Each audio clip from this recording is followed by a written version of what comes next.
Soleil est une formidable source d'énergie. Imaginez qu'il soit possible, pendant une petite heure, d'emmagasiner l'énergie lumineuse émise par notre Soleil et captée à la surface de notre Terre. Eh bien, avec cette énergie, nous pourrions couvrir les besoins énergétiques mondiaux, donc de toute l'humanité, pendant 1 an. Pourtant, le photovoltaïque représente à peine 1% de la production mondiale d'électricité. Et la raison, c'est le coût, car il faut environ 10 à 15 ans pour amortir une installation de panneaux photovoltaïques. On peut donc se demander pourquoi l'énergie solaire est-elle si chère ?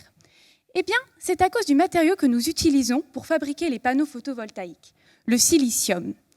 Ce n'est pas parce qu'il est rare, bien au contraire. Le silicium, c'est le second élément le plus abondant à la surface de la Terre. Et c'est ce qui constitue, par exemple, le sable sur nos plages.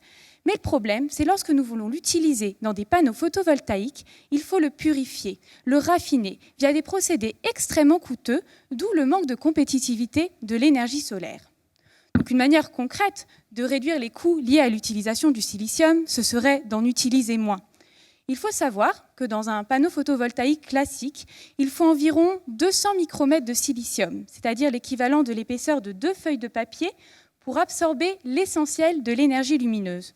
Vous allez me dire, l'épaisseur de 2 feuilles de papier, c'est pas beaucoup. Mais c'est encore beaucoup trop. Et dans mon projet de thèse, je propose d'utiliser seulement que de 2% de cette épaisseur.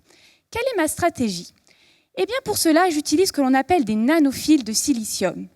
Pour vous les imaginer, vous pouvez vous représenter mes nanophiles comme une brosse dont chaque poil aurait un diamètre inférieur à 1000 fois celui d'un cheveu.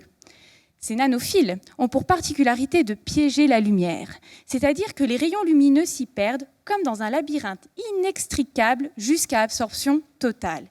Et c'est grâce à cette propriété remarquable que je n'ai besoin seulement d'une couche très fine de silicium pour absorber ma lumière. Et ce qui est fascinant, c'est que je n'ai pas changé le matériau utilisé dans les cellules solaires. J'ai juste changé sa géométrie, sa forme. J'utilise des cylindres au lieu d'une structure planaire. Et seulement en changeant sa forme, je peux augmenter drastiquement ses qualités d'absorption de la lumière. Il faut savoir que le silicium, à l'état naturel, est de couleur gris clair. Mais lorsqu'il se présente sous forme de nanophiles, il présente une couleur noire, très sombre, très mate, signe que toute la lumière est absorbée au sein de mon réseau de nanophiles. Mon sujet de thèse est d'autant plus concret que je fabrique des cellules solaires fonctionnelles avec des procédés facilement transférables à l'échelle industrielle. Alors, vous êtes prêts pour la transition énergétique ? Merci.